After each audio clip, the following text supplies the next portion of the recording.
Detroit City Sportscast back at you again. Time of recording this, April 30th. We're already done with a third of this year. What the fuck? Plenty of good things going on in the Detroit sports world, as well as things in the city. Why don't, before we get into it, let's talk about what's going on here. Adam, how are you tonight, bud? I'm good. How are you doing tonight? You know, I'm doing really good. I'm enjoying the weather. I'm enjoying the fact that I can finally shut my fucking heat off and keep it off, I think, for a bit, rather than, having these 60, 70-degree days and then, have it be below freezing at night. And I've had my heat off. I've had my heat off for a while now. I turned it on last week for me just because I like to have some air in the place now. But the wind has been rough by me here, so. I tested out the air conditioner just before we started. See if there's any trouble with that, and it was fine. I actually have a window open right now. It's really nice outside, so. Yeah, I got window open here in the living room, window up in the bedroom on here, so the heat is coming here, and as well as what's been the heat being provided, some of our teams in the city, we're not going to do the 3 periods tonight. We're going to do halves, so a little bit of a different format just because of where we're at in the timetable. Let's start off. College basketball format tonight. College men's basketball format, to be exact, because I do love the women's game going 4 quarters. I think I do. I think the men should go 4 quarters eventually. I think, especially when you look at how different the college game, I feel like, with this new crowd is to when people get drafted. But that's just teasing everybody for our eventual. Okay, well, should we do an association football format then tonight? Ooh, yeah. We don't get no stoppo time here.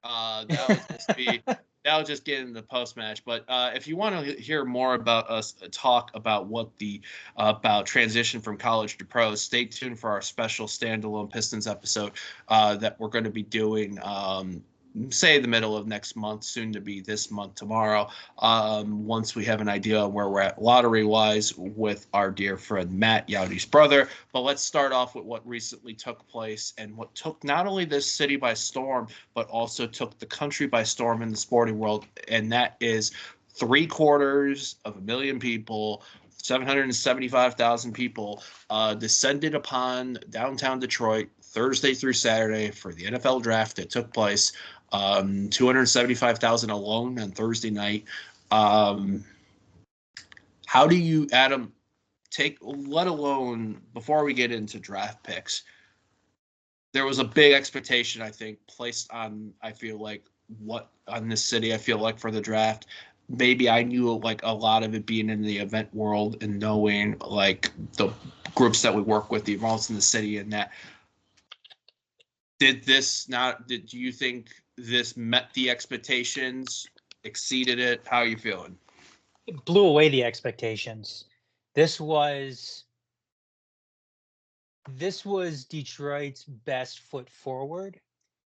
And what this is going to do is this is going to set up, I think, the city for other more high-profile events. Obviously, we had the Super Bowl back in, what was that? Winter of 2006. Winter of 2006. Obviously, that huge event, that was. This, though, I mean, the Super Bowl is it's a one. Well, I mean, it's not just a one-day thing. It's a weekly thing. There's the Super Bowl week and everything like that. But the amount of people that descended into Detroit and the way that Detroit was able to manage that, it's a phenomenal job. You had 275,000 plus people over the course of 3 days. 275,000. Oh, no, you're right. Yeah, you're right. One night. That was Thursday night. They had well over 500,000 people there throughout the course of the 3 days. They blew away the because I think the previous high was, I want to say 600,000 Nashville, I think, in was the location. Nashville. Yeah. Yeah, and all I can say is wow. And what this, like I said, what this is going to do is this is going to end up setting up Detroit for a bunch of other high profile events. I believe that they're already talking about the NBA All-Star game potentially, coming to Fuck. Detroit down the road, which, what, it should have already happened. I mean, Little Caesars Arena it's a world-class venue. It's not like, even the Palace was a nice venue, but it's not like you're trekking out to uh Auburn Hills and trying to maintain two different points of interest between Detroit and a half hour north, half hour, 45 minutes north Yeah. to Auburn Hills. Everything is right in the city, right in downtown. Um, so I mean, I am surprised a little bit that Detroit hasn't gotten that yet. Um, I do. It seems like one of the reasons why they haven't is just because of, how shitty District Detroit is right now and how Right. far behind they are when it comes to that development and everything. But as far as the draft goes, I mean, the presentation, excellent. They knocked it out of the park, and I don't think you could have asked for anything more as far as uh, how the city turned that out. Weather was great. um, I don't think I've heard one negative thing about it from anybody who was who attended. But yeah, it was phenomenal. It was phenomenal to see just how how well the city turned out for that. So To kind of give your thought on the All-Star game real quick, the Tigers had hosted the All-Star game in 2005. Since before that, the last time there was an All-Star game in the city prior between the NBA and the NHL was Detroit in 1980 when Joe Louis Arena was just fresh, like 1 or 2 months in existence.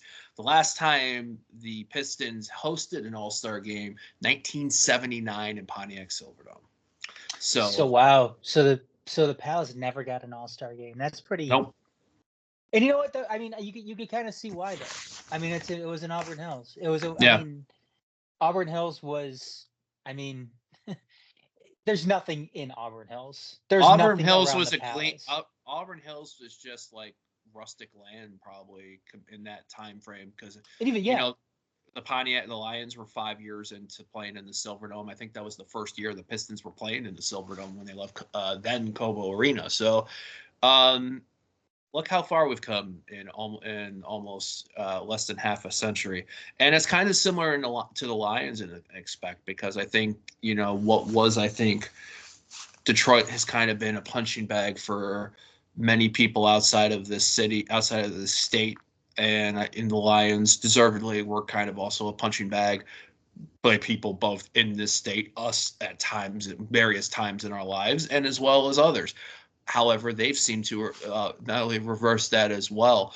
oh, you even heard you even heard the shit coming from outsiders and people who, quite frankly, have never been to the city, never stepped foot in Detroit, where Right. they're making excuses because of the success that Detroit had um with the NFL draft. People were saying, "Oh, well, there's nothing else to do in Detroit."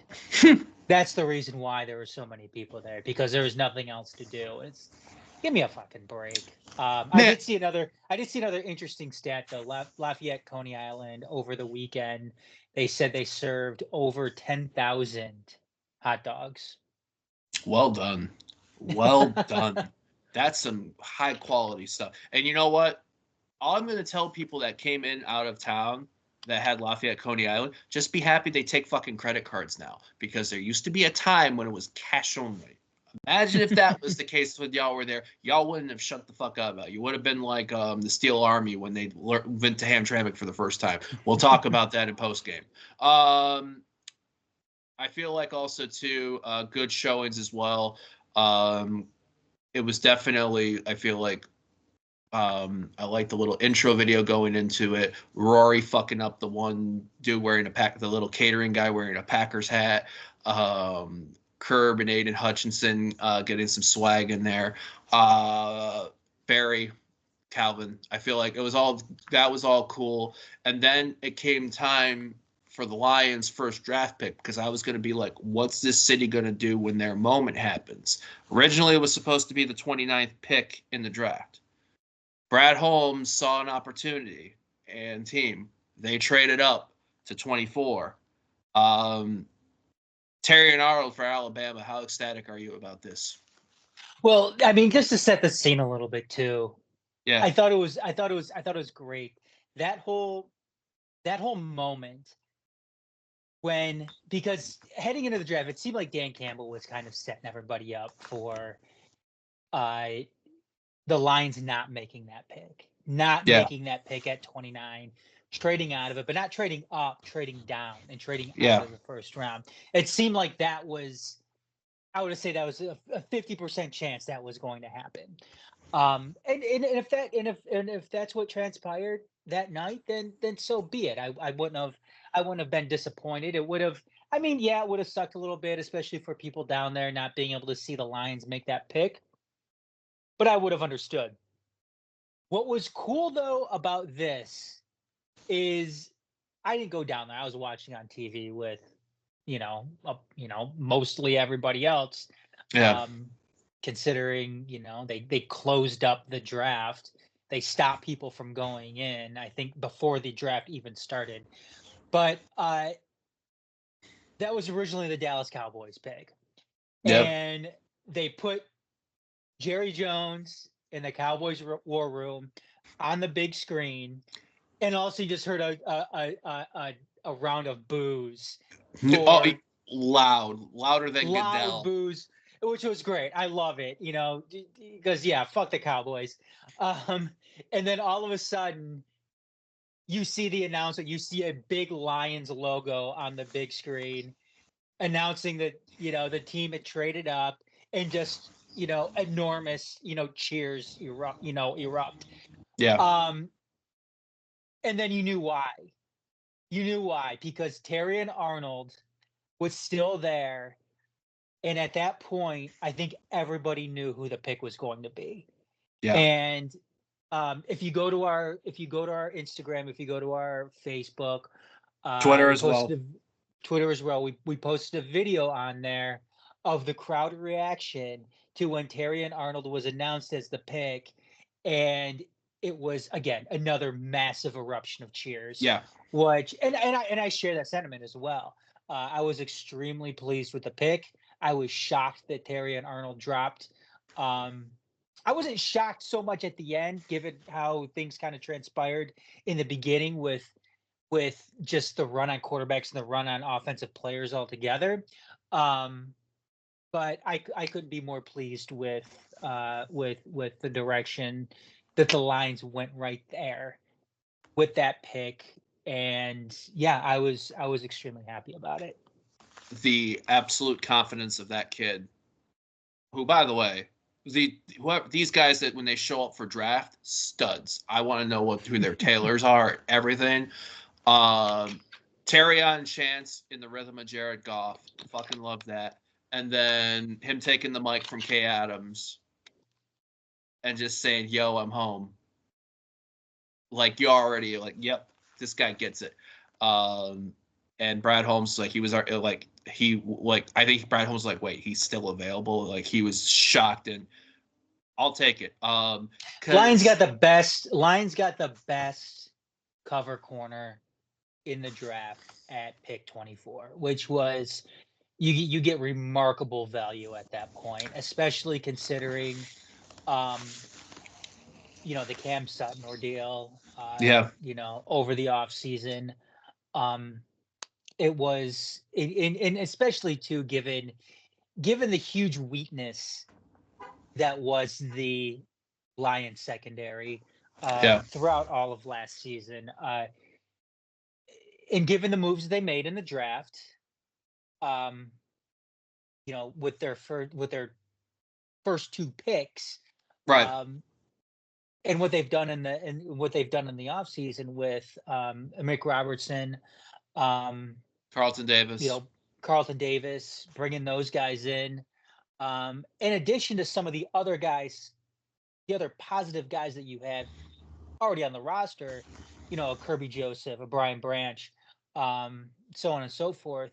All Iffy, of a yeah. sudden, Iffy as well.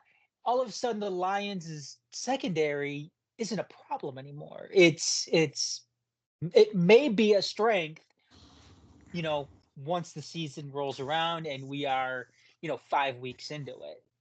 I think, yeah, and I think also too when you look at it, I think the only other guy I would have wanted defensively, but he was taken earlier, was Quinyon Mitchell. But the fact that Terrion Arnold was available was like, all right, let's go. When you see his numbers, when you see his stats, when you see his size, and when you look at the already pedigree of, he was teammates with Jameson Williams, Brian Branch, Jahmyr Gibbs. That's already alone, like, I think when you talk about this unit of a team and how well they vibe with one another, I think that's already massive that they already had that. Now you're welcoming back into that. I did want to. The only thing that I'm just one other thing here. The only thing, yes, Quinyon Mitchell would have been great. The only thing that I worry about with guys like Quinyon Mitchell is where they're coming from.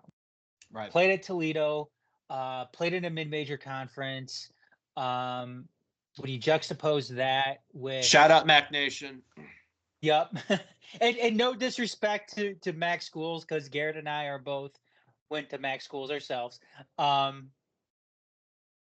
think that there's a meaningful juxtaposition to be had between Alabama and playing in the SEC and Toledo and playing in the MAC. Right. That's it. I mean, I don't think anybody can deny that. Not saying that Quinyon Mitchell isn't going to be a stud in this league. I'm just saying that, from that aspect alone, I think Terrion Arnold has faced more NFL caliber talent than Quinyon Mitchell has throughout the course of their respective college careers.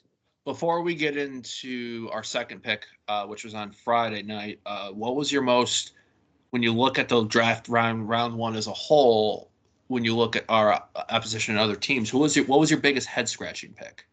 It was Michael Penix. Penix, without a doubt. That was. I think that changed the trajectory even more so, because the first 14 picks were offensive picks, and then you took Penix with a team that already forked out the Brinks truck for Cousins. Yeah, another one too. I thought the Broncos reached on Bo Nix. Sorry, Sean Kelly. I think the Vikings reached on JJ McCarthy too. I'm not enamored by JJ McCarthy. Dude highly benefited from Michigan winning the national championship, which he was a part of, and he had 27-1 as a starter, obviously. But as far as his game goes, I mean, how many big time throws have we seen JJ McCarthy make?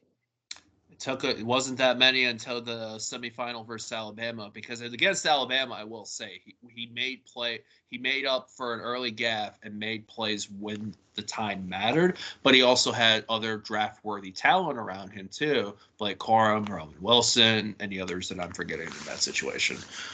One other one for me, Ricky Pearsall ended up going to the 49ers late in the first round. Don't understand that one. Mainly because, again, the guy was living off of highlight reels, which I don't know how much that transitions to, success in the NFL. I thought that was a little bit of a head scratcher as well, the direction they went with him. Considering too what else was on the board at that point. But. Right. Packers and that group of people that had Lions and Packers fans, and the poor Packers fan just shaking his head, which is probably why Regan was like, I'm going to bed, in our little chat circle, who our buddy who's a Packers fan and also living in Texas right now. How did Bears with getting what they had 1 and 10, I think the first 2 picks. They drafted Caleb Williams and then Aduzzi from LSU. So your thoughts on the Packers pick and the Bears? I don't have a problem so much with the direction the Packers went. And I don't really have I don't have a problem at all with the direction the Bears went. I will say this. I thought Justin Fields got a raw deal. Agreed. We've talked about this before in our chats. Yeah, I don't know how much of an upgrade Caleb Williams is going to be over Justin Fields. And I can't believe that Justin Fields is QB2 right now to Russell Wilson in Pittsburgh. Yeah, Mike Tomlin's interview during the draft was like, unless he's making everybody think it's going to be Russell and then surprising us in the summer, we'll see. I don't, but I mean, as far as what the Bears did, obviously they get the best quarterback in the draft, and I think they probably got the best wide receiver in the draft as well. Yeah, they set themselves up nicely offensively heading into next season. I don't know what the hell they were thinking about drafting a punter. Would they do that in the 4th round? Yeah, they did that early on Saturday. That was the first kicker punter taken off the board without a doubt. Yeah, I don't know about that, but whatever. I don't care about the Bears. I wish they drafted a punter in the 2nd round. What's up, Puck? Yeah. What's up, BJ? So yeah, fuck the Bears. But yeah, they did fine. Last round 1 question going to QBs. Which QB ranked from most important to his team that was drafted and not as important? Caleb Williams with the Bears, Jaden Daniels to the Commanders, J.J. McCarthy to the Vikings. Rank who will be the most influential to their team through least influential to their team's success in 24. Oh, man.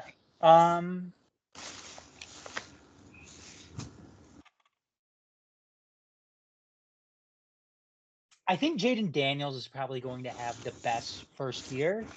Okay.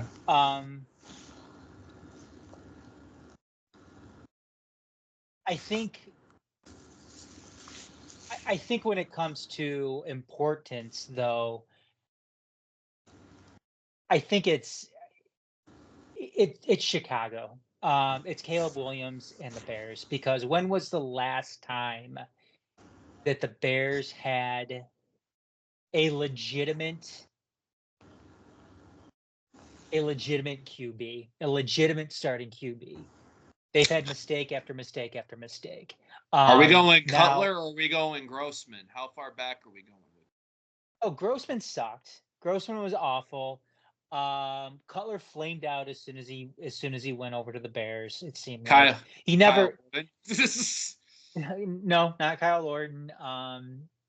Mitch Trubisky was, awful. So the Bears are in desperate need of Caleb Williams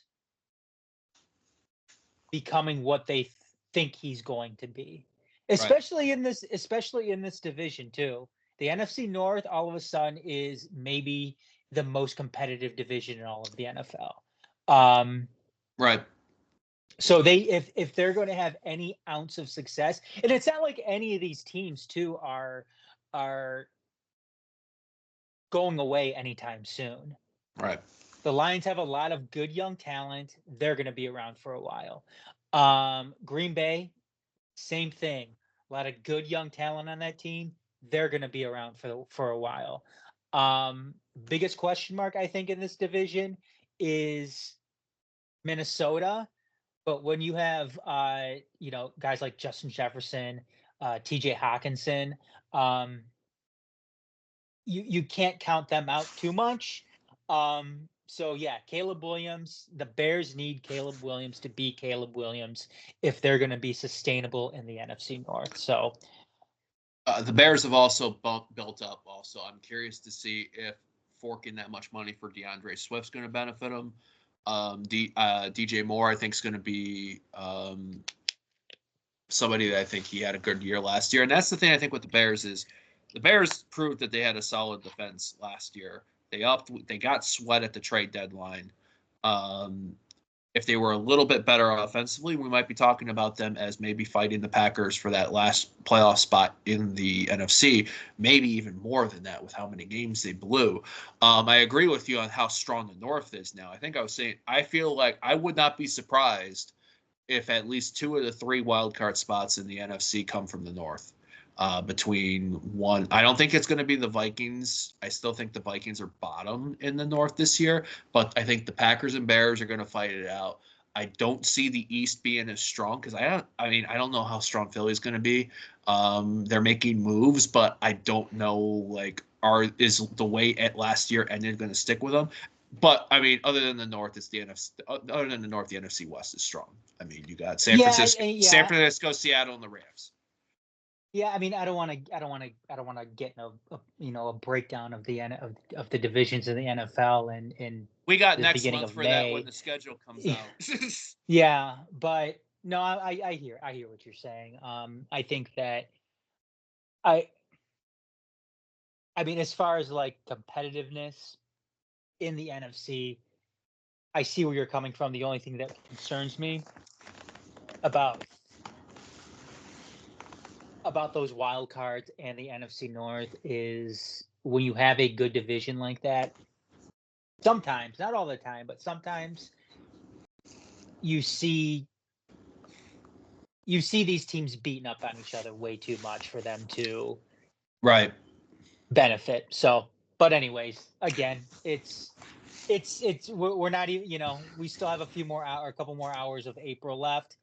But yeah, we'll get to NFL stuff, in the coming months here. So round 2, the Lions had 1 pick on Friday, also a cornerback. I was thinking they might go edge, but instead, as Brad Holmes mentioned, he got the top 2 quarterbacks they had on their board. They were able to get on Thursday and Friday. Ennis Rackestro Jr. from Missouri. Many people, I think a few people thought he was going to be a first-round pick. Fell to us. How are you feeling on that one?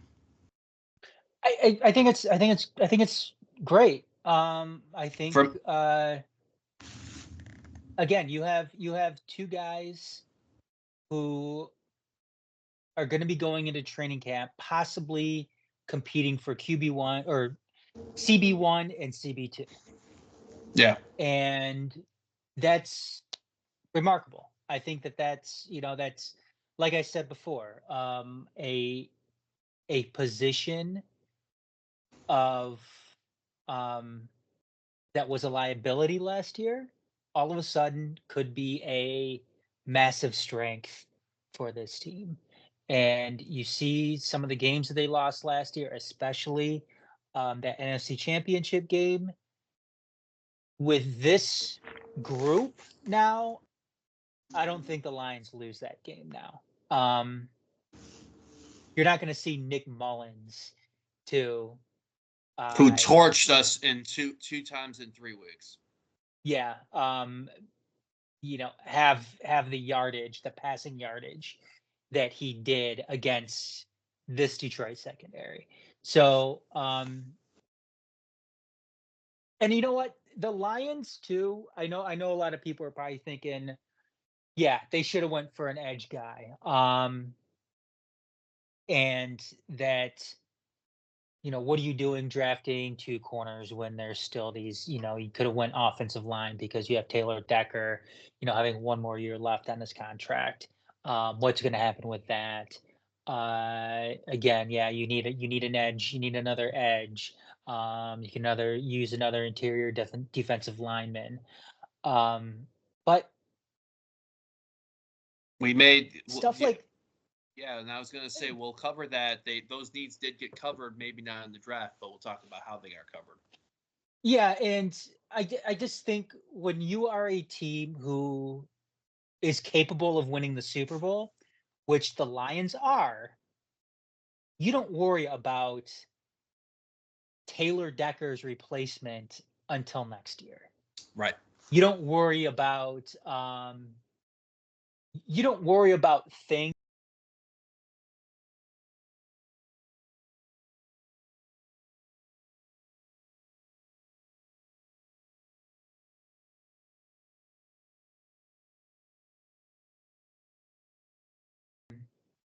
that's not how winning teams work. Right. When the Rams went out and won the Super Bowl with Matthew Stafford, what was their mantra? What was their GM's mantra? Is fuck them picks. Yeah. Um, They just went for and it. they just went for it. And the thing with the NFL, and if you have a good GM and a good front office, you can you can recover very, very easily, because look what happened with the Rams. Everybody thought that they were fucking done. And what did Right. they do this past season? They were right there back in the playoffs and a play away from knocking out the Lions in the first round. Went on an So absolute tear to get into the playoffs the last 10 or so games, and were maybe one or two defensive stops away from maybe taking the game at Ford Field. and you know what? And I know I'm getting a little ahead of myself right now, but even the trade ups, everything like that, people getting upset that, they are, they're losing picks. Um, all of a sudden, oh, they don't have a pick in the fourth round. Well, you know what? You go and you make a trade and you try to recoup those picks if you Yep. can, and that's exactly what Brad Holmes did. But Yeah. then people are going to say, "Oh, well, we don't have the picks next year now." Who gives a shit about next year? This is all about this year right now. Still And more next year picks than comes the Vikings around. in 25. Exactly. But you know what, too? Once next year comes around, if we need more picks, what did good GMs do? They find a Moves. way to get more picks. They Yep. find a way, they make the moves, they get more picks.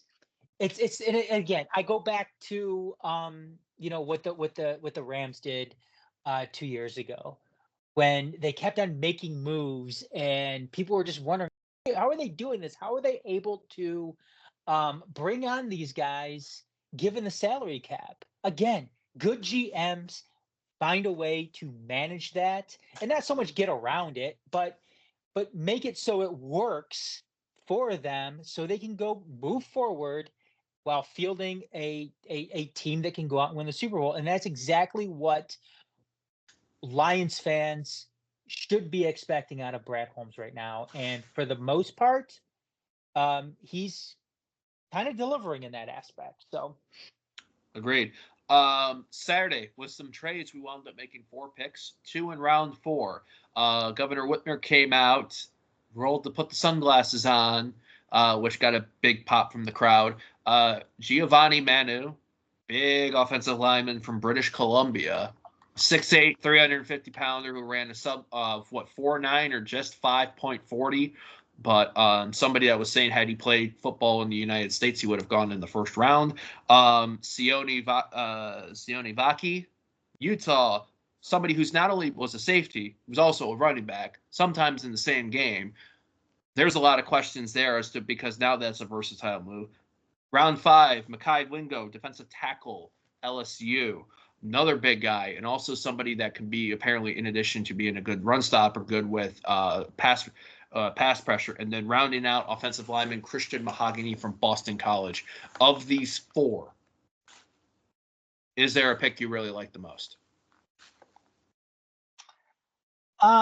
again, I don't want to bullshit people and say, "Oh yeah, pick round 6 and 189 overall and 210 overall. Wingo and Mahogany are two real good guys that I'm going to keep my eye on. They're 6th-round picks. They very well could be cut by the time the season actually starts. It's hard to get excited about 6th-round picks, so I'm not going to do it tonight. Vaki's an interesting one. You got 2 of them really. You got 2 interesting ones with Manu and Vaki. I don't think Vaki's going to be. He's not going to be playing on both sides of the ball. You just don't do that in the NFL.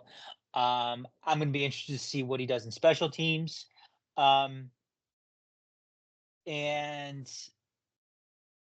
I want to say offensively too. I'm thinking that's maybe the direction the Lions kind of go with this one. Giovanni Manu is a freak athlete. Yep. It sounds like Samoans, man. Lions. Samoans. I saw. I think it was like Justin Rogers or something on Twitter, where they put Manu, Panay Sewell, and oh my God, who was the other one? Why am I blanking on it? But they put their heads on the bloodline. And Oh, they were Jesus throwing up Christ. The ones. They were throwing up the ones. So let's be honest, he's not in the bloodline yet. But for other pro wrestling fudge, which we've learned that there's more than in our groups than we've imagined. Gianni Manu is like for the main, maybe Jacob Fatu like in terms of freak athlete. Okay. I didn't know if you were going to go down that route, but I had a feeling you were going to enjoy that. But I mean, obviously, Panay Sewell is the tribal chief, though, right? Oh yeah, Panay Sewell runs at defensive people, makes them think he's about to fuck them up, and then they're like, "Nah, I'm good." See Tampa Bay in the divisional playoff. So is Frank Ragnow then the wise man? I have to go crossover. Who's Haku? Who's like, all this? We'll save that for our wrestling special podcast. But yeah, we're getting too deep into that. I mean, as far as Manu goes, though, like I said, freakish athlete, lump of clay, though. If I'm hearing rumors too that they may try him out at guard. Ooh. Which is a little bit. It raises a question mark considering how tall he is. Usually don't see guards at that height just because it could serve as a disadvantage for them when it comes to opposing defensive players kind of going low on you. So it'll be interesting to see which direction they go with that. But if Christian Mahogany is 6'3", by the way, also too, so he's a big boy as well. Yeah, so if I mean, obviously the best case scenario for the Lions in this sense is that it works out with Manu. They move him to the right side to play right tackle, and Panay Sewell goes and plays left tackle in the event that they don't bring back Taylor Decker. Not this season, but next season. Or not this coming season, but the following season. So that's people are going to question the pick itself, considering they traded up to take a project guy. But I mean, it's not something that I would have done. However, I trust that Brad Holmes knows much more about football than any one of us does. So I'm willing to see how that one plays out with Manu. Manu, I'm intrigued about. Sione Vaki, I see as a special teams guy. I think with him, maybe somebody that's a little bit more of an athlete, especially with the new kickoff rules, somebody that may be a more athletic, and this is a weird thing for me saying this, but I think somebody that might be a more versatile athletic option than Khalif Raymond and Craig Reynolds, and both of them are studs in their own right. So, but Vaki's got that little edge, and I mean, It is impressive that dude played. Not only that, and it's not like you were talking about quality of school. Sione Vaki, Pac-12, Utah, playing. Yep. So Rest he's in still peace, Pac-12. Yeah. God, man, that's still too soon. Nobody. But that tells you he was playing both running back and safety. And I mean, so that you can give an option to him. I see him as a special team sub, on there. Mekhi Vingo from LSU, I am intrigued by, especially when you look at Reeder and McNeil. Well, Reeder especially more at stopping the run. Ali McNeil can cause chaos, but Bingo seems to be a guy that you can put in there as another D tackle option and somebody that can cause more pressure to that. So that way it's not just your edges right now. Hutch and hoping James Houston's healthy and Marcus Davenport as well, because we did pick him up in the offseason. That could be like another versatility option. So that's another body that offensive linemen have to go. Christian Mahogany is interesting. I mean, ACC guy, Boston College, 6'3", 320. Another big, strong guy. Didn't let any sacks on his. I think he didn't let it. I'm trying to think where he didn't let it. And something about not sacks from his end one year or from his side of the thing. So I think those are all intriguing on there. The real MVPs was the Lions draft room on Saturday, all wearing the black and blue 89s. Some were saying all Dan Campbell. Some were saying Brock Wright as a way to stick it to San Francisco. I fucking loved it. Even Sheila Hamp was wearing it, man. I think the Brock Wright one was coming from that San Francisco Twitter account. I think they're trying to manufacture some beef there. I'm sure the Lions weren't wearing an 89 Brock Wright jersey to stick it to the 49ers. I'm sure that was all Dan Campbell. That blue pops so well in that jersey. Both the home blue and the blue and that black pops so good. Yeah, it's definitely better than the last black jersey that they did. And you know what? I mentioned this a couple of weeks ago when we were talking about Lions jerseys. And I don't want to rehash this discussion in whole, obviously, because we've got other things to talk about. Right. But Nolan Bianchi actually mentioned what I was thinking when it came to the black jerseys. Whereas before, when we released the black jerseys, we made black part of our color palette. Right. Which was dumb. This time around, we just released a black jersey, but didn't make black necessarily part of the color palette, because black doesn't appear in any of the other jerseys that we have, other than just the black jersey itself, which I like better. Exactly. If you're going to go that direction, I think that's the direction you need to go. Agreed. I think, and that adds so much, and that's a standard one, especially when you account the special helmet with the black face mask, all of that. So that was the draft picks, but the Lions were not done there. We're not going to go into each of these guys. We're not going to be know-it-alls on undrafted free agents as much as we want to, but we might be talking about, might do some sarcastic things that we knew they've had potential 3, 4, 5 months from now if any of these people turn out to be studs. So this is from Pride of Detroit that I'm looking at. I know that News released this, Free Press, etc. But this is from there, the list on there. Quarterback Cade Peterson from Grand Valley State. This is a rookie minicamp tryout. Also a rookie minicamp tryout. Running back Michael Herzog from Hillsdale College. Moving the wide receivers, you have Isaiah Williams from Illinois, who's also apparently due to get $240,000 guaranteed. Another wide receiver from Duke, Jalen Calhoun. So you got a Big Ten, you got an ACC there. Isaac Rex, tight end from BYU. 3 centers. Kingsley Agalkin from Florida. Also getting $245,000. Center Brian Hudson from Louisville. Duke Clemens, another center from UCLA, $60,000 guaranteed. We did make 2 edge moves here. Isaac Ukwu from Ole Miss, $35,000 guaranteed. The other edge is Nate Lynn from William and Mary. 2 linebackers, although the second one can be both either linebacker or safety. Steel Chambers from Ohio State.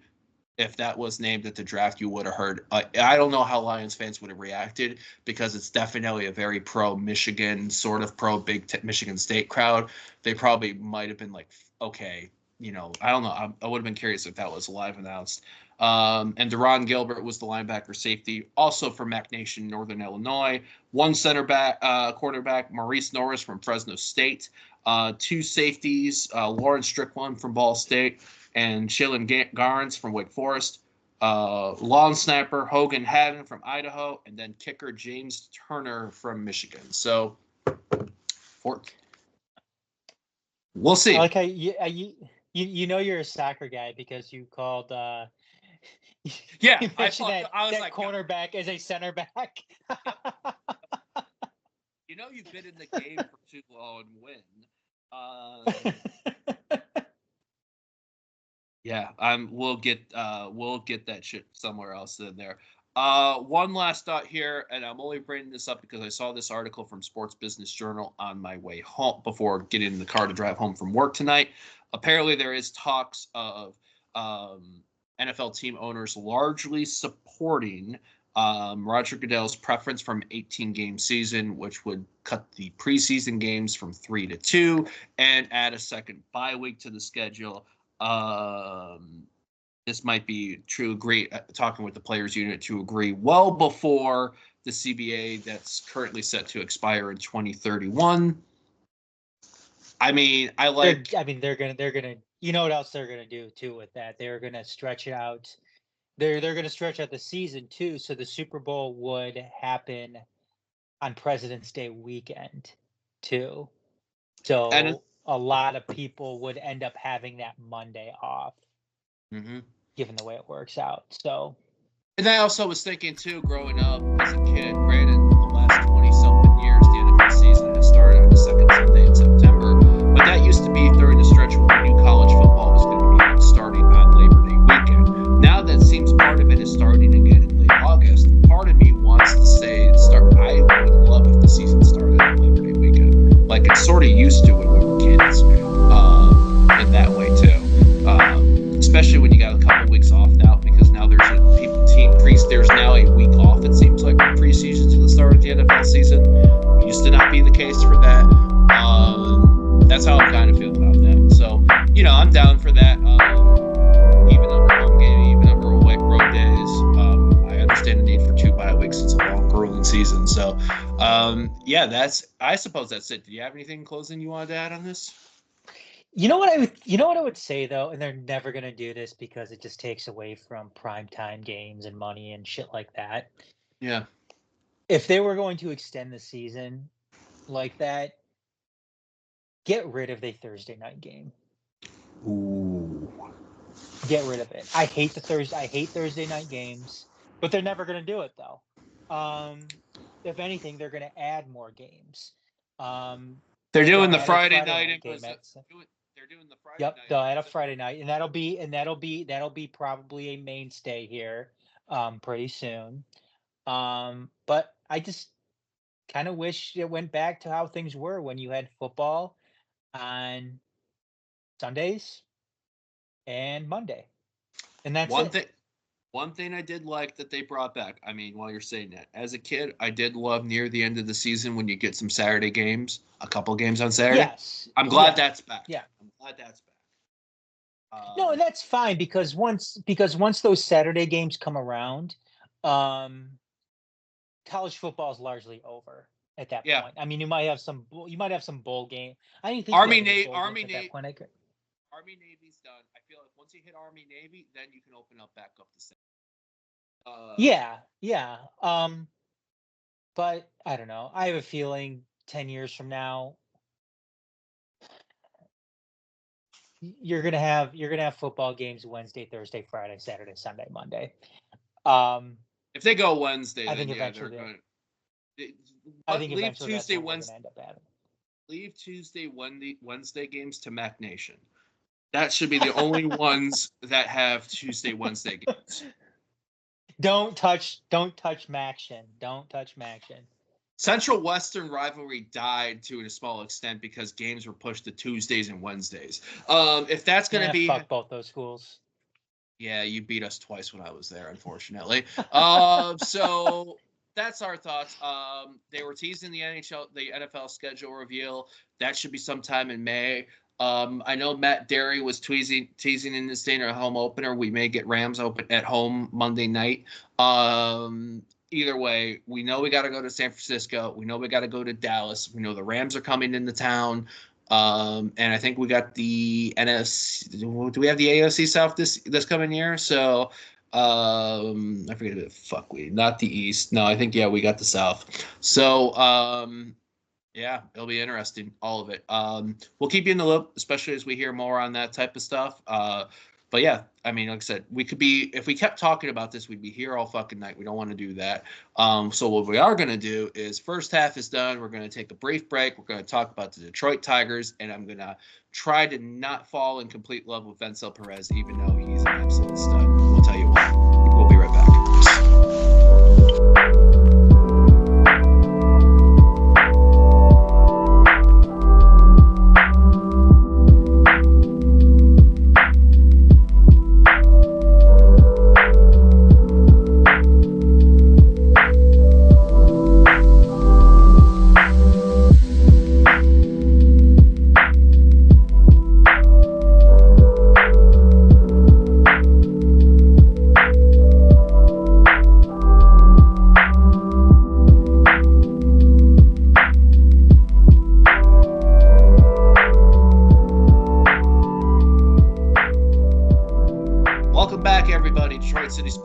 About to start the second half for tonight. Adam over there, Garret over here. We just talked about the Lions and the city of Detroit crushing it on draft weekend. Everything's exciting, but we're not. That was the only thing happening in the city of Detroit. Got to talk about our beloved Detroit Tigers. Since we last recorded, there have been about to be 3 series that have concluded, a 4th series that's taking place right now, all in favor really for the Tigers. To give you a rundown, the Tigers had a 3-game series in Minnesota, which was Tigers took 2 games for that. The first one 5-4. Jack Flaherty had a 10 strikeout game. Unfortunately, the Tigers were a bit off fielding, blew that, but Vencel Perez coming up clutch, taking advantage of being called up, getting the key on there and getting the run, involved in the run. Next day, 4-3 win for the Twins, although I'm going to give a shout out to Reese Olson because he kept the Tigers in the game, down 4-0. Sunday, Casey Mize getting a big win, 6-1. I think the final was that one from a couple weeks back. So they then went down. They left the frigid cold of Minnesota for Friday and Saturday, because if any of you remember, I don't know if we were talking about this when we were at Keyworth the next day, but if you were wondering why it was somewhat hard to hear for that Friday night game at Target Field in the Twin, it was because of the fucking wind and it was below freezing. So was that the weather that we got at Keyworth against Oakland? We didn't get as cold, but it was pretty cold and windy. So God, that was such a miserable game too. Yeah, only in Michigan, where weather at the end of April is worse than March when you have a fucking mound of snow behind a goal during the home opener. But the magic of Keyworth, man.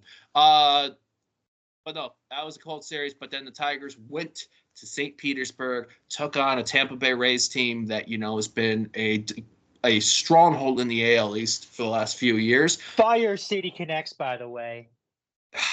Yeah, they're solid. I don't like the neon green, but I like the design. 2 out of 3. Took the first 2. 7-1 on the game 1. Skubal dealing nasty. Just some wicked pitches. Game 2, 4-2 winner. Riley Green going for 2 bombs. Game 3 Wednesday. Jack Flaherty, a little bit off. Fell behind 4-1. Tigers made it 5-4. You thought they were about to do another comeback. Unfortunately, they got to Vest, and I think maybe Faedo 7-5 loss, but you take 2 out of 3 in St. Petersburg. I'll take that any day of the week. Series this past weekend, while the draft was going on, there was 3 at Comerica versus a Kansas City Royals team that is probably catching some people off guard with their start to the season. Second versus third. The Royals won on Friday 8-0, but let's be honest with you, 7 runs of that came in the 9th inning. And if Parker Meadows' shot to right field is not saved at the fence, it's a home run, and it's a 2-1 Tigers lead. That might have changed the course of the ball game. Reese Olson, again, I feel for, because that was the second time this season that Reese Olson left the ball game, both times at Comerica, down 1-0. Great pitching from him on that. Saturday, Royals jumped out to a 3-0 lead. Casey Mize kept it in the game. Tigers got one back and then went off in the 7th inning. Vierling with a 3-run shot. Jason Foley allowed 2 then, but preserved the save for a 6-5 win. Sunday, the Royals scored early on, but then Vencel Perez with his first home run in big league play. Tigers rolled 1-4-1. Yesterday rained out, so we had a doubleheader take place today. First game was just earlier than 4 o'clock. Jack Flaherty, man, my God, he dealt. To give you a rundown, if you missed it, he struck out his first 6 batters. Actually, I take that back. He struck out his first 7 batters. 14 strikeouts, 6 2/3 innings. Absolutely great pitching. Unfortunately, Gibson for St. Louis also went. Tigers homered. Riley Green had a solo shot. They had a chance to had the bases loaded in the 7th. Couldn't convert. 8th inning, Andrew Chafin through part of the 7th, part of the 8th. Jason Foley came on at the end of the 8th. Contrary to surprise, instead of getting a 5-out save, AJ Hinch put Shelby Miller in, which I get because it might have been Foley throwing. You had a strong at-bat team there. I think it was Arenado, Goldschmidt, Contreras that was batting on there. Unfortunately, I think they got the first out, but then 3 straight singles, the tie and run happened, a sac fly happened. That was what the Cardinals needed, a 2-1 win in game 1. Feel for Jack Flaherty again, because he's still not a win, still not a win yet, but a quality start, especially against his former team. That man dealt today. Tigers could have taken it, like what happened in the last doubleheader against the Twins. They came out firing and jumped out to 4. Vencel Perez going Oppo Taco on Taco Tuesday. Unfortunately, and much like the previous 2 doubleheaders, Matt Manning was the 27th guy on the roster. Unfortunately, he got hit up in the 5th, pulled after 4 2/3 when it was 4-2. Tyler Holton came on. Cards hit a run shot, took a 5-4 lead. You're like, fuck, this is going to be it. But nope. Tigers are like, not so fast. Get a tie and play. Vencel Perez, right? He went oppo to right field in his first at-bat. This time he went on the left side, also to right field. 2 dingers tonight. Riley Green also going yard. Tigers went 11-6 tonight. Best run production all year.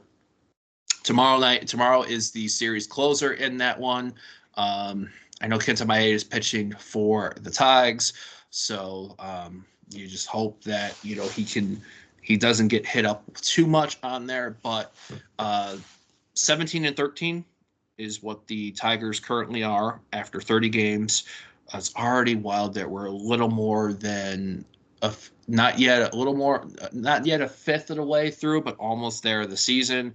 To give you an idea, still in third place in this AL Central, the Guardians are 19-9, the Royals 18-13. But in terms of the Tigers would have the last wild card spot in the in the American League if the season ended today. But still got time. How are you feeling about all these series and what we've seen lately from this team? I'm obviously it's good coming out of April. You're multiple games above 500. So that's good. You've been taking series. You've been winning series. I think they've won their last 3. Right. Again, good. One of those series you're going on the road and playing against the Rays, which going to Tropicana, not an easy feat to do. And then you also go and you win that series in Minnesota as well.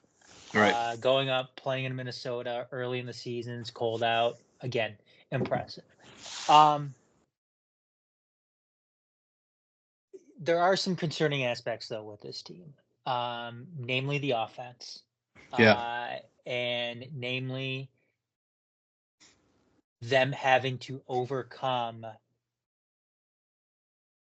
early deficits to win games.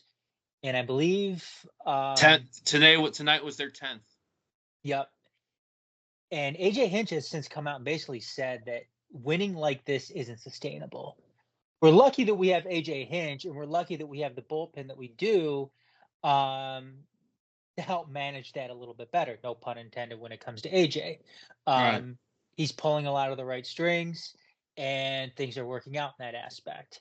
However, when you have a bullpen like this, I mean,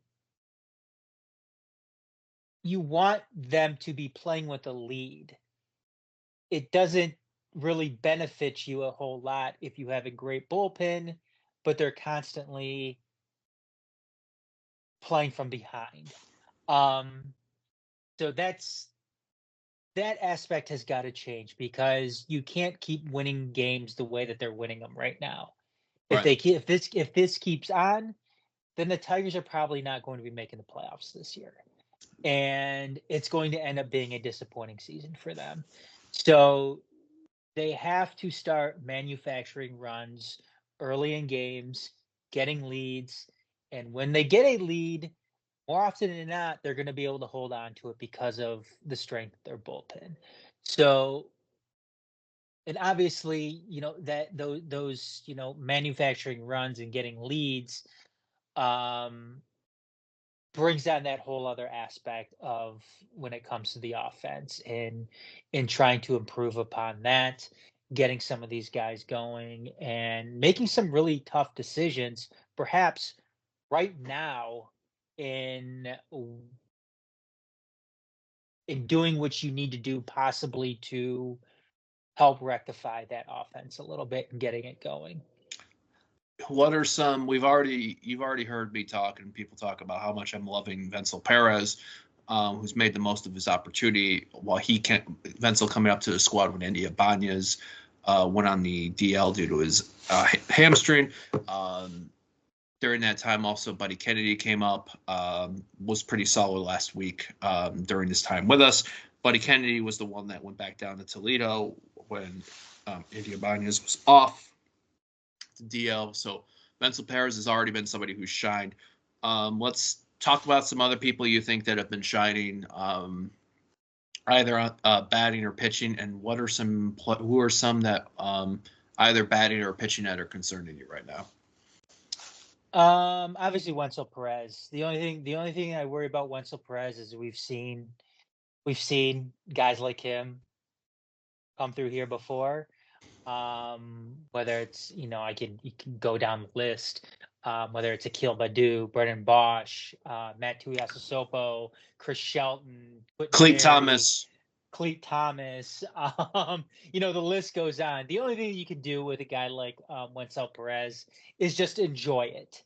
Enjoy it and take advantage of it as much as you can, because it's probably going to get to the point where he's not producing anymore. I mean, we saw what Akil Baddoo was able to do a couple of seasons ago, and where's he playing now? He's in the minors with Toledo. Yep. Which is I don't want to say it's great, but in terms of where these guys end up after hot starts, like, where the hell is Matt Tuiasosopo now? I mean, that was years ago, so he probably would have been out of the league at that point anyway. But like Brendan Bosch, though. Brendan Bosch had that amazing first half of the season that one year. Second half, he fell off the face of the earth and was out of baseball, He went to the Yankees, later. I think, the following year. He went to a couple of different. He went to the Yankees. I think he went to the Angels. But anyways, though, Wenzel Perez obviously is playing. Is doing incredible for what you called him up here originally to do, and that's fill in for Andy Ibanez. So take advantage of it as much as you can while he's still hot. Riley Green's another one. Starting to get going. You like to see that from him. Mark Hanna is another guy. I know that Yowdy mentioned him, when we had our Tigers preview a few weeks ago. Getting some good bats on the ball. As far as pitching goes, obviously it's Tarek Skubal. Dude is going to be a finalist for the AL Cy Young. When he gets going, get out of the way. Yeah, bona fide ace. It's a treat to watch him pitch. When his turn comes up in the rotation, and he is going to be one of those guys. Remember the must-see JV? He's going to be one of those guys where once he comes around in the rotation, Tigers fans are going to flock to Comerica just to watch Tarek Skubal pitch. So I'm gonna go for me, from what I'm noticing. We talked about Riley Green, we talked about Canna. Vierling, I think, has been really solid these last couple of weeks, making good defensive plays. He's been both outfield and infield. A lot of things I'm noticing with this team in particular, with even with Perez coming in there and Ibanez and Canna and Vierling, is you have so much fielding versatility on this team. Infield, outfield.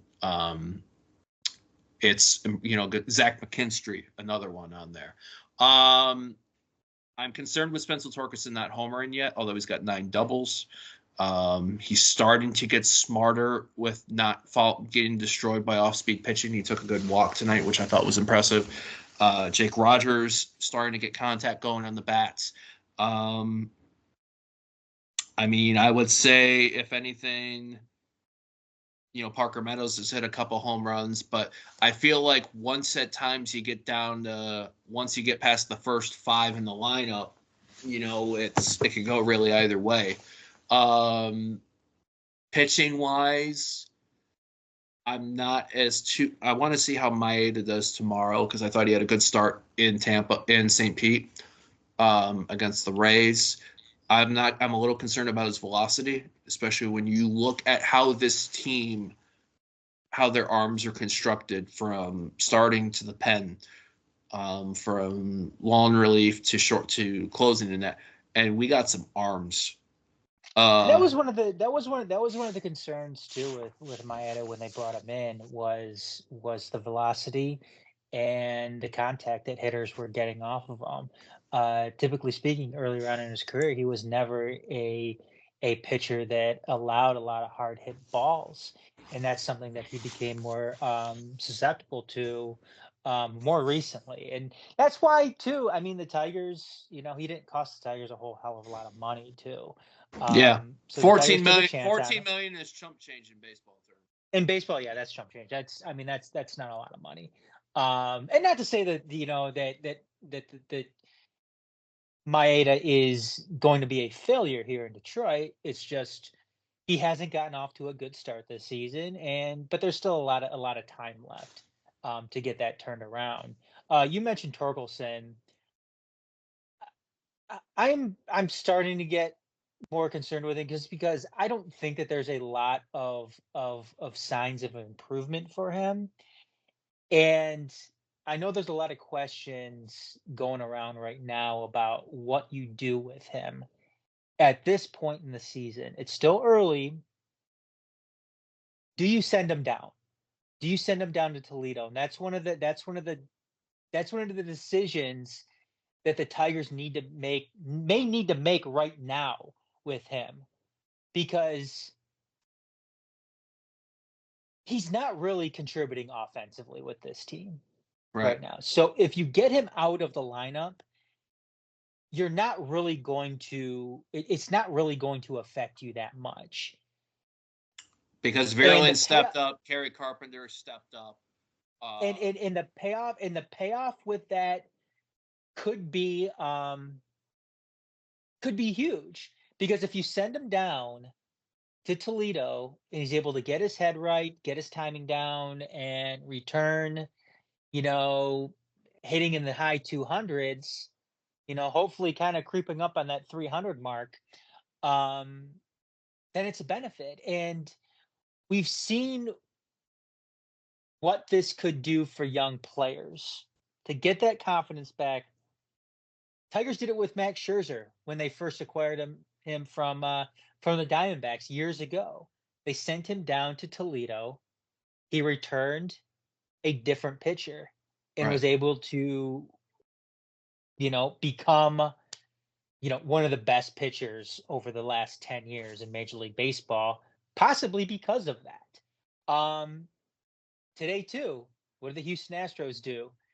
They sent down former MVP Jose Abreu because the guy is hitting below 100 right now. So I don't think anybody out there can say that a trip to Toledo, a trip to the minors, is below a guy like Spencer Torkelson because of what the Astros just did with Abreu and what this organization has done with high-end talent in the past, like Max Scherzer. Yeah. And if you don't do it, if you don't make that decision now, then you could end up fucking up Torkelson for the rest of his career. So it might be better just to pull the trigger on that now, send him to Toledo, get his head right, so you have him back later on in the season when you really, really need him. Because this team, the way that this offense is, you need Spencer Torkelson to produce offensively. This team can't afford not to have Spencer Torkelson produce offensively, because if Spencer Torkelson is hitting in the low 200s, there's a good chance that this Tigers team isn't making the playoffs. So Right. they have to make those tough decisions now in order to preserve what possibly could be coming up this season and later on for Torkelson's career too. I think with Torkelson, he's going to be, yeah, he's got 9 doubles, which is great, and he's near the top of the league in that. But he had 31 home runs last year. Needs to hit the Um, long ball. Needs to hit the long ball. Needs to get and we talk about manufacturing runs. One of the way you manufacture runs, obviously, is hitting home runs. So yep. And they're putting him later in the lineup now. They used to, I think they're putting him now where a spot where you could have one or multiple of Green, Canna, Carpenter, on base, and especially Perez if they're starting to put Perez up there, to send home. I think if Torque gets one soon, I think that gets him going. Because I think that's what happened with Green. That's what happened with Canna. But the problem is, I don't know how hot Kerry Carpenter's going to stay. He seemed to have tapered off these last couple of series. How hot's Verlin going to stay? So you need someone in your studs. I mean, thankfully, I'm more concerned about Torkelson than Javi Baez, because Javi Baez, I think, has seemed to. He's not swinging and missing at every single fucking pitch in the zone. He's being smarter with his at-bats. He's making some contact a little bit there. I think he's over the Mendoza line. I haven't checked with his. Let me look. I got it on my phone, actually. I mean, Colt Keith, am I concerned about Colt Keith's batting average? A little bit, but I also know Colt Keith has got great range fielding. Colt Keith just needs the at-bats. Parker Meadows, he's batting 220. He's not. He is batting 100 right now. How long do you go before you send Parker Meadows down for a stint? again, tough decisions. And when it comes to you mentioned Baez and Torkelson too. Baez is hitting 198, by the way. Baez is hitting 198, which isn't obviously that's awful. The thing though with Torkelson and Baez though, and even Colt Keith, you have Colt Keith and Baez playing middle infield positions. Traditionally not offensive positions, although in today's MLB, Obviously, it's better if you do have those be offensive positions. I mean, this isn't the 50s anymore when you had guys who were like 5'5" playing, shortstop, and their first names were Pee Wee. Um, this is, I mean, Billy this is Martin. 20. Yeah. Yeah, this is 2024. So, I mean, you're gonna want to have, you know, aside from maybe catcher, you're gonna want to have all, you know, seven of your, you know, position players hitting for, some sort of respectable average. But as far as Colt Keith and Javi Baez go, I mean, those are defensive positions. So there's a little bit of a longer leash when it comes to that. Spencer Torkelson plays first base. And That's DH and DH lately. and And if yeah, they and don't, DH. I mean, that those are offensive positions. You need your first baseman, you need your DH to hit the ball. And what sucks too is if he's getting bumped down the lineup, which I don't blame Hinch for doing that. You have to, given the way he's hitting. we If started he's scoring getting more bumped, runs when we played the lineup around. if he's bumped down the lineup, he's getting less at bats, which in the long run for him isn't going to help him out. So Fun times that we already are getting to have on here. Um, 3 games coming up. So we got the last of the Cardinal series tomorrow. 3 games in the Bronx against the Yankees. And then our first battles with the Guardians, 3 in Cleveland. So Friday through Sunday is Yankees 705, 105, 135, Olson, my Scooble. Monday through Wednesday against Cleveland, Flaherty, Maeda, Olson. So it's Maeda versus Mikolas tomorrow. I feel good about taking tomorrow. I mean, even if we don't take tomorrow, I liked our pitching in game 1. I'm bummed more for Jack Flaherty because again, also too, Jack Flaherty's throwing for the most part. St. Petersburg, he was a little bit off, but he kept the team in the game to get on some runs. What would be more impressive to you right now? Taking 2 out of 3 in the Bronx with this, where this team's at in the terms of their development and starting to become used to playing big games all throughout the year, or taking 2 out of 3 in Cleveland against the division and up there with near the best record in the league in the Guardians. it's the Guardians, and you have to win tomorrow too. You have to beat St. Louis tomorrow, because you need to win this series, especially considering what's coming up. Yeah.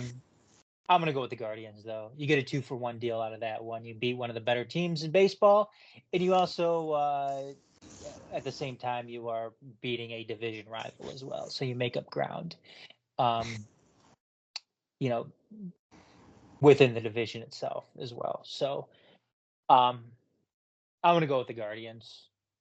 I mean, beating the Yankees is flashy, but as far as more meaningful wins, you want to take that Guardian series.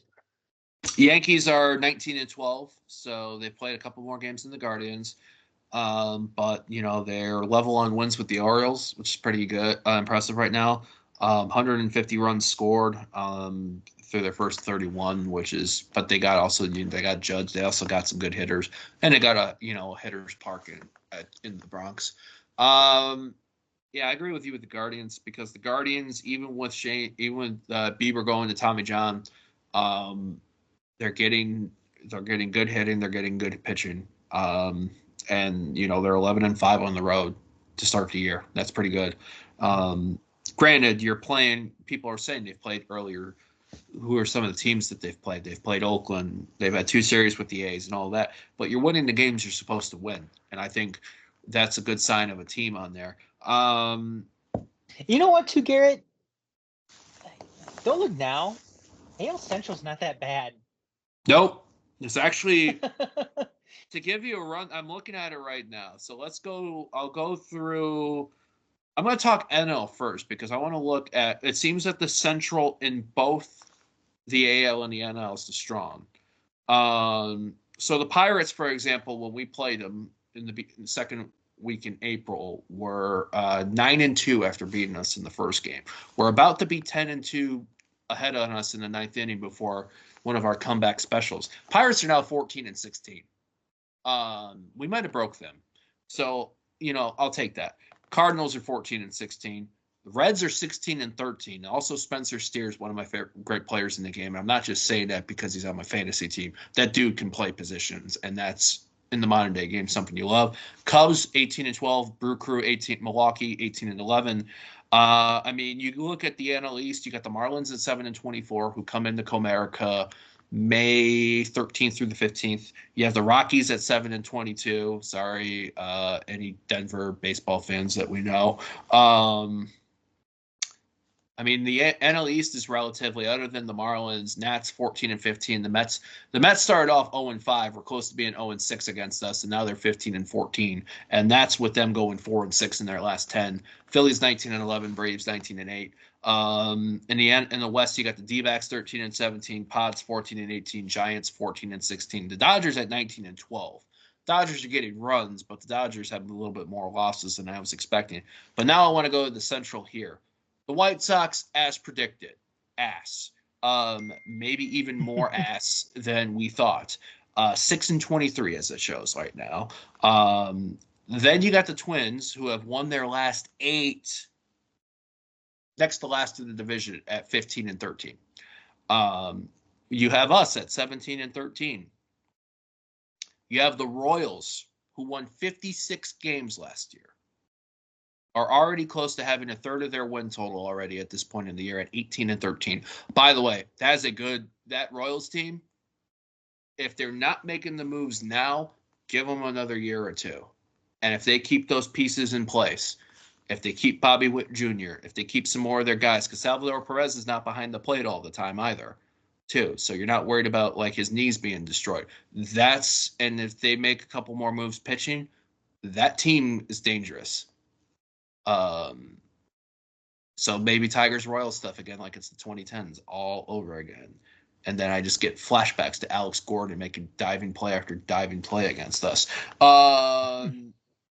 Guardians, we talked about 19-9. We'll see them early next week. AL East, the Rays that won 99 games last year are last currently at 14-17, but I think they'll get going at some point. They're almost there. The Jays are 15-16.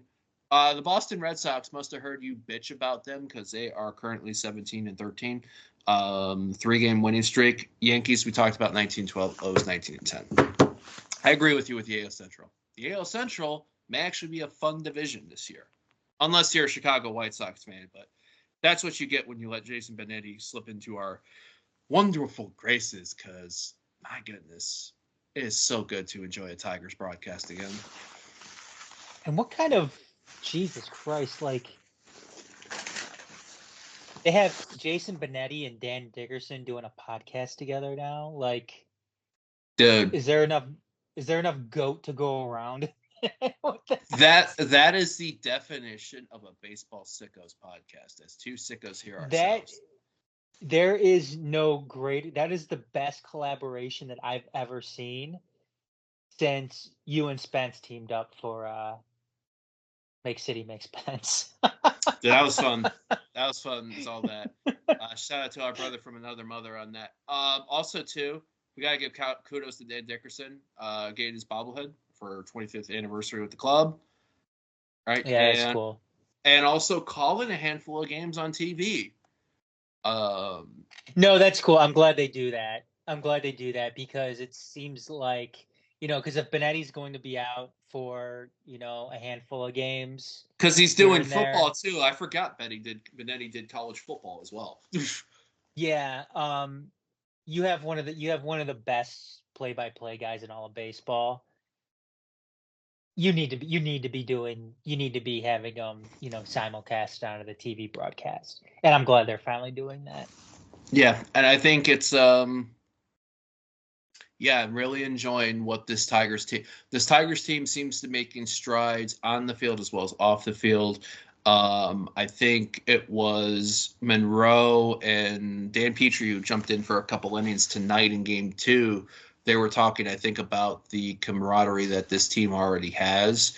And I think it might have been game 1 too when you talk about Carson Kelly and Jack Flaherty joining that team and how it reminded those two who came up in the Cardinals organization, talked about how it kind of gave them that feeling.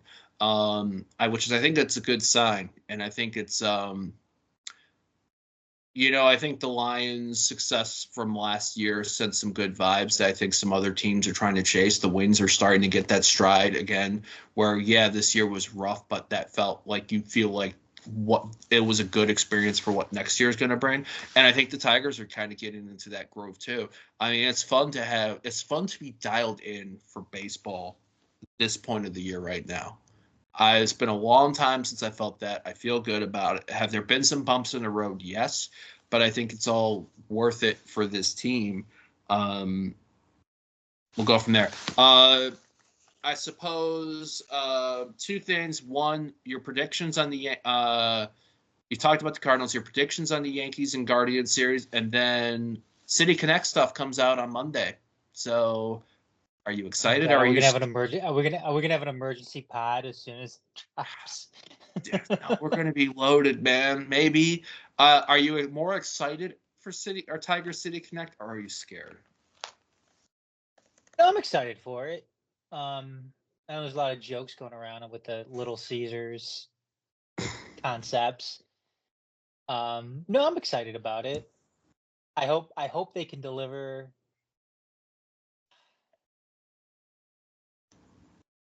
I know I was looking at some of them. As long as they don't go the Phillies route with it. Oof. The Mets one's good. Oh, the Mets one's okay. I like the college. Mets one is okay.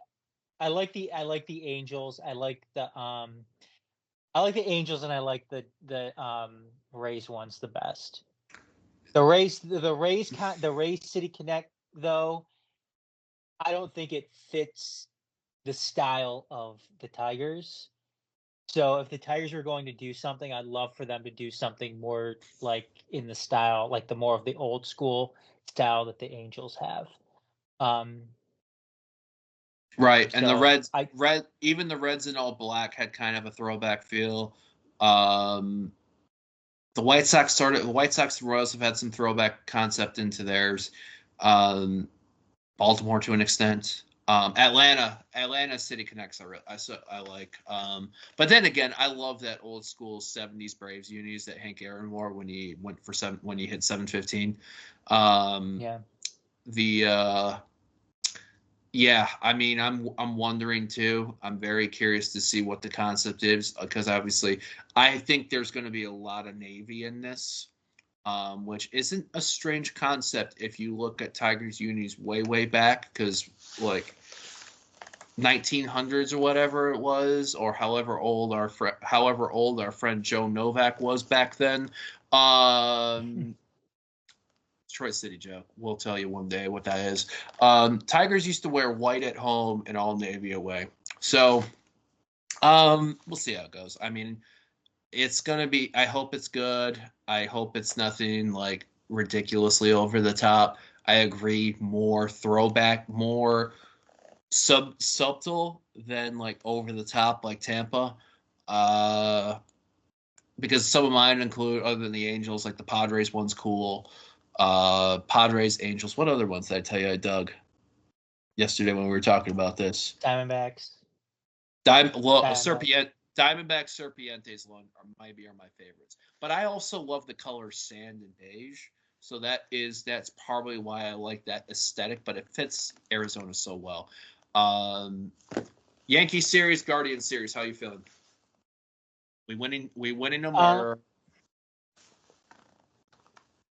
I'd be happy if we win one of the series. I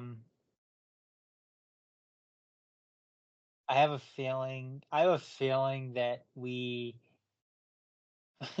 I have a feeling that we may win the Yankees one and lose the Guardians one. Just because. no rhyme or reason to it. I got to take a look at the pitching matchups though. But I would be happy if we win at least one of those series, and I hope it's the Guardians one. I think pitching right now for us favors the Yankees series more so than the Guardians. I think we'll win games in both series. I feel good about that. We'll win the Yankees series. We'll take at least one from Cleveland, but it might come down to the final game of that series. And then I'll drop a special. If we're not doing a special City Sportscast, look for a molding down the field, molding over the mount, molding on the mountain, because I'm getting my moldings mixed up. City Connect thoughts. So stay tuned, folks, for that. That's it for the second half. We're going to then take a brief break and knock it out with some post-game thoughts and some other things going on. We'll be right back.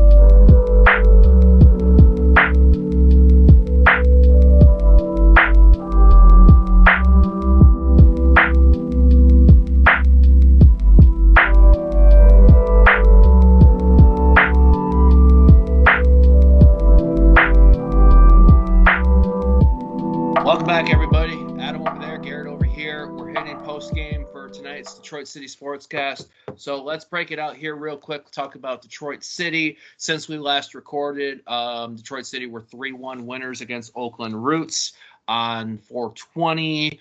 As we talked about earlier in the episode, a game that was cold as fuck to be at. We were rolling. You might have listened to us in Tunnel Talk. Adam was a bit more cautious with his pick. I was not being cautious with City's chances against the Pittsburgh Riverhounds. Unfortunately, the club decided to make us look like assholes, and Pittsburgh won 2-0. Stephen Carroll with a red card, straight red card at near stoppage time in the match on Saturday. Next match for the men, Loudoun this weekend in league play before a Tuesday tilt against the Houston Dynamo in Open Cup play. How are you feeling after the last couple? I'm fine. Obviously the Pittsburgh match was a little disappointing. However, I mean the team was due for a shitty game. Yeah. And Pittsburgh coming in hot, coming off that big win out west against Phoenix Rising. So yeah, I mean, it sucks. You're taking a loss to Pittsburgh against a team that Detroit City is better than. Detroit City is a better team than the Riverhounds. So it's disappointing from that aspect. And maybe, certain things caught up with them a little bit as far as, dealing with those injuries. You have two key guys out, and Victor Brazzara and Reese Williams. I'm sorry, Elvis Amo and Reese Williams. Victor Brazzara got the start at striker in that one. Right.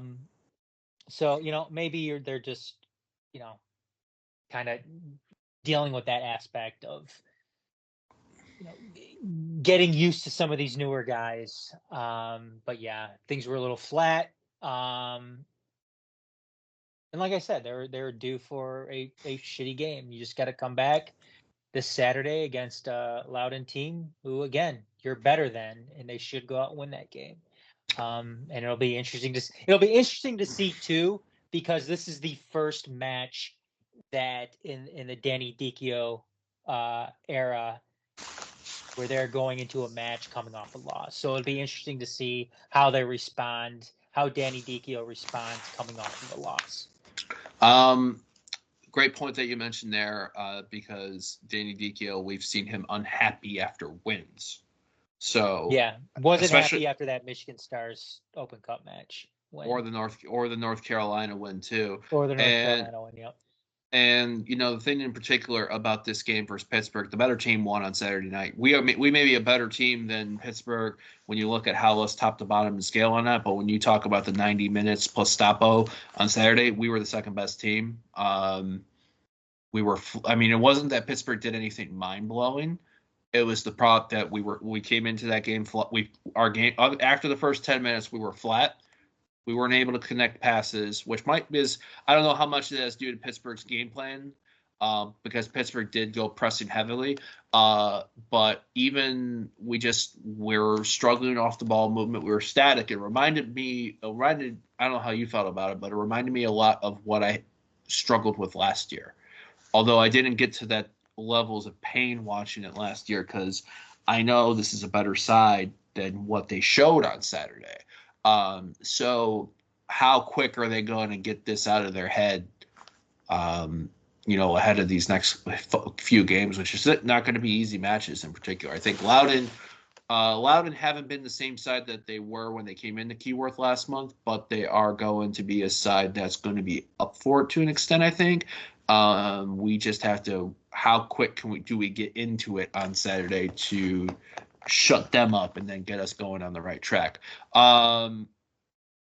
The women released their W League initial W League roster. We're not going to go into name by name on that. We might go into it a little bit more because I'll tease y'all. After the success of the Make City Make Spence special leading up to the first Open Cup match against Michigan Stars, we're fucking doing it again. Look for that either the end of Friday or if not sometime during the weekend, maybe early next week. We're probably going to record that at the end of this week. So it'll be Make City Make Spence. Get Sean Spence's thoughts on the matches that have taken place, what's to come, especially Open Cup on Tuesday against an MLS side in Houston Dynamo, who won the Open Cup last year, and also the W League. So that is kind of it for there. Did you have anything you wanted to add to that? As far as the women's side, there were some interesting names on there. It's cool to see Lily Jankel back Yep. with the team this year. Avery Peters as well. Yep, Avery Peters is another one too. Good to see her back. Obviously Kayla Addison, I think we kind of all knew that she was going to be returning. And Nicole Grimaldo too. Cool to see her back as well. Obviously without her sister Naomi. But I don't know. I mean there's other things that I want to say about the women's side and some of the reactions that we got today. It's going to be for a larger conversation. I will say this though. I know there's some disappointment when it comes to the way that the club is portraying the women's side.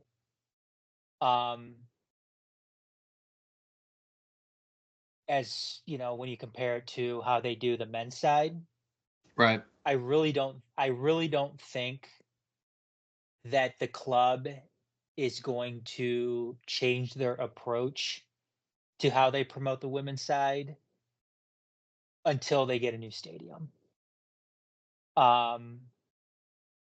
Because the thing with the women's side right now is they are kind of locked into their position when it comes to women's soccer in the United States. Yeah. Yes, this, as it stands right now, this team they're not going to self-promote to the Super League or the NASL. It's not happening. NWSL, yeah. Or NWSL, excuse me, and NASL. They can't. They don't have the resources to do that. Right. They don't have the stadium to do that. It's not going to happen. So I don't think, and it's not like the men's side where the resources were somewhat there and they could self-promote and, in a sense, make second tier soccer work for them. That's not an option on the women's side right now as it is. Yeah. So I think that they're not going to promote the women's side like the men until they get a new stadium, and that next year becomes more of a reality for them. Also, too, and I think we've said this before, the women's side needs to be better. They need to Yep. play better. Um, I know people go on about the attendance and everything like that on the women's side. Yes, you want it to be better, but the women's side also needs to play better too. Mm-hmm. They need to win more games. We haven't had a real successful women's outdoor side since what, 2020, when it was a incredibly abbreviated season. 21 was probably our most successful. 21 and last year have probably been our most successful seasons. But when you look at the fact that of the resources that the club has as a whole, the level of the club is at as a whole, and the level of talent that's in the game, um, I think we had glimpses last in our, because to give people context, W League is a shorter season. It's 2 months. It consists of people that have either involved in the club to an extent or college, high school talent Mhm. that will fill in, kind of like what Detroit City's men used to do for many years in NPSL from Yep. 2012 to the summer of 2019.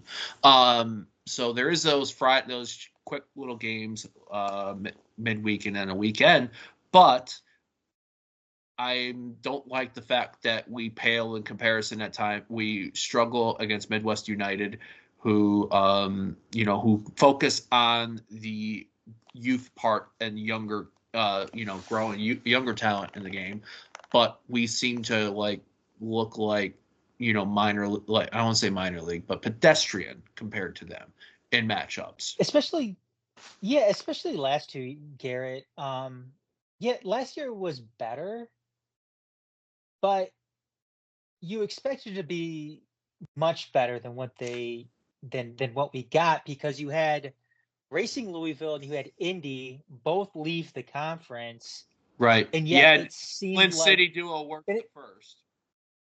yeah, and it seemed like Flint City and Kalamazoo even too leapfrogged us in the division in terms, when it comes to that improvement. So Because we finished ahead of Midwest, but we couldn't beat Midwest. exactly, and yeah, so again, it's a much larger discussion for a different show, but yes, you want more people to show up to these games, but at the same time, the women's team needs to do better on the pitch. They need to be Yeah. more competitive on the pitch. And the Um, thing you so mentioned too as well, and this is the sign, because I think people want to, a lot of diehard supporters that are so dialed into this in general, they want to see what the men bring in as far as attendance, and they want to see and want the women to be as close to as possible in that.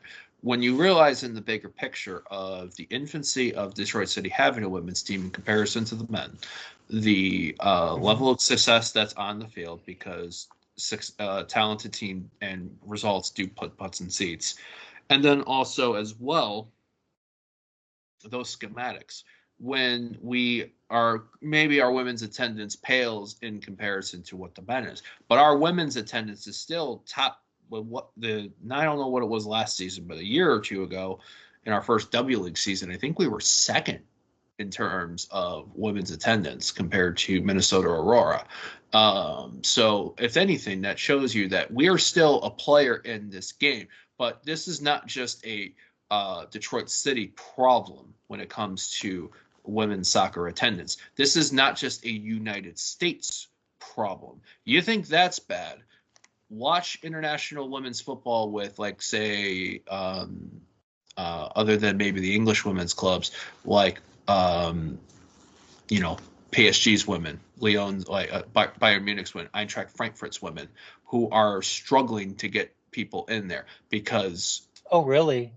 yeah, like for example, they'll play a game and they won't even get the most, I think, because Barcelona's women are obviously one of the most successful teams. They're more successful than their men's Hmm. team. And I will give on there, but most people will struggle. Like there was Juventus women versus Eintracht Frankfurt women, and they put 6,000 people in the stands on there. So this is a problem that exists globally. But when you look at what women's football in the world was 2011, 2015, it's grown much more than that. So that's my point of people before they want to freak out and they want to really like what the fuck. See the big picture as much as you can and take note that this is steps in place. Remember, like I said, this is year 12, 13 for the men. This is what, year 3 or 4 fully for the women.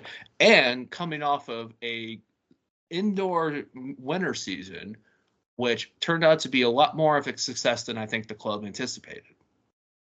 And as even though not many, there's still some women's indoor names that haven't been announced. I will not. It makes it seem like based off the club's posts on their thing that we'll be not surprised to see those people announced in the squad because I think the vibes were that most, if not all, of that indoor squad was going to be at least gathering around together before. So we'll see. That believe it or not, this season came up quick. I was talking with a friend tonight of how wild it doesn't. It's like the season starts next week. God, that's so crazy. right. We're like, oh, we're going, so right? Next Saturday. So, it is so. Yeah, home opener the following weekend after. When we get closer to those couple things, it's going to lead into. Wait a second. When's the women's season? Because we start in Flint, right? Yeah, May 11th. Okay, May 11th. May 18th is the home opener. May 11th. So that's the same. So it's the same day as the Phoenix game. Yep. Home game. So, but yeah, like I said, we'll go. You think this is a deep dive? Wait till we do Make City Make Spence, the standalone episode that may have been potentially our most successful episode yet in terms of views. I'm not sure. I was shocked by it. So, all of you are sickos. Well done. You know what? I think like everybody, like myself, like you, can listen to Spence talk all day long about. Oh yeah. Detroit City and all that stuff. So, so yeah, that's going to be my thing on there. Also, look for what the Tunnel Talk lads are going to be doing. I think they're gathering tomorrow during the week to give their thoughts. I don't know how many of them are going to feel like repent for also our bad predictions of the Pittsburgh match, but we'll see how that goes. Transitioning real quick, Pistons draft lottery, May 12th. We might also know more about president of basketball operations. Seems like there's a couple candidates in place. I don't know if you have anything else, but I know, as mentioned earlier, we're going to do a standalone Pistons episode, getting Yowdy's brother Matt in, who's on basketball. Just talk about what the season was for the Pistons, how we're feeling about once we know where we're going to be at in the draft. And for a team that's won 31 games in the last 2 years, is there going to be something to look forward to? I fucking hope so. What about you? No, I'm just first things first.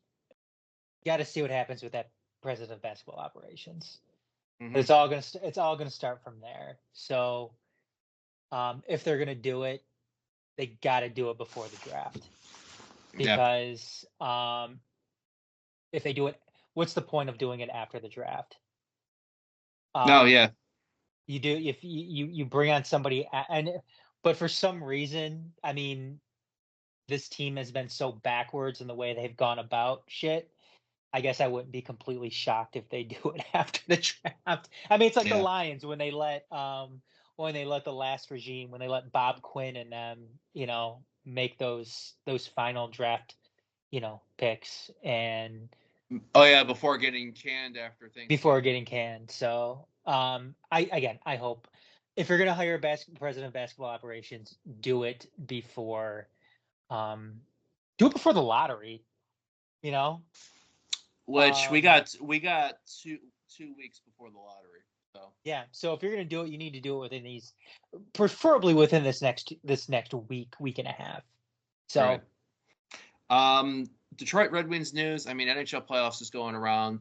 I think we've talked about, based off Washington Capitals getting quickly bounced in 4 games by the New York Rangers. Only sweep that happened in the first round. Yeah, fuck them. Let's be honest. We would have been lucky I think we might have won a game against the Rangers, but we would have put up a better fight than.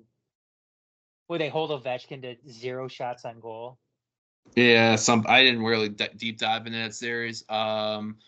In the news around the Atlantic, Panthers eliminated the Lightning yesterday in 5 games. The Leafs won in overtime in Boston, so that series is going to Game 6 in Toronto. If the Bruins blow another 3-1 series, I will laugh my ass off. Game 5. Do you really want them to blow the series though against Toronto? See, this is Sophie's choice right here. I fucking hate this.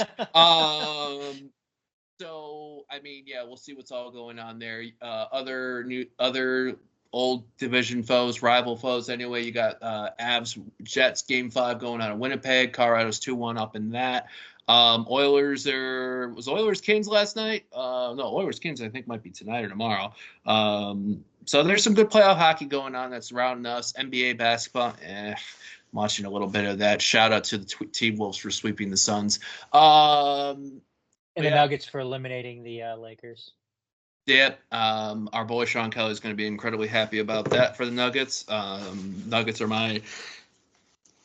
are like, if they can go back to back, I think that's really fucking cool. I like how that team's constructed. And as a Balkan boy myself, I vibe with Jokic. So so with that being said, I mean that's all we got. I just love how like basketball is a job to him. Like it's he does it because he gets paid to do it, and that's it. Like I don't think he necessarily like loves to play basketball all that much. He's just good at it and does it to get his paycheck, and that's it.